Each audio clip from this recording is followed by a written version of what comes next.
যায়। কোনো কথা বাড়িয়ে শুরু করছি আজকের সিনেমার গল্প।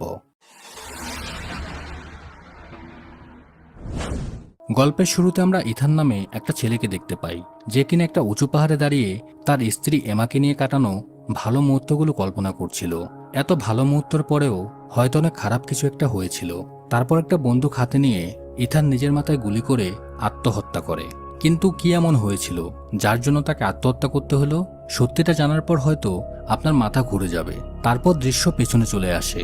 আমরা একটি গাড়ির মধ্যে ইথান এবং এমা নামে একটি কাপলকে দেখতে পাই, যারা কিনা একটি ইমার্জেন্সি সিচুয়েশনে শহর থেকে বাইরে পালানোর চেষ্টা করছিল। গাড়িতে চলা রেডিওর মাধ্যমে আমরা বুঝতে পারি পৃথিবীতে ভাইরাস ও লোকটিকে গুলি করে দেয়। গাড়ির ড্রাইভার সাথে সাথে মারা যায়, আর সে লোকটি মারাত্মক আহত হয়।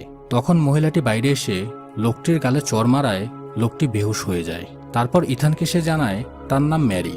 ইথান তাকে বলে সে তার ওয়াইফকে খুঁজে বেড়াচ্ছে।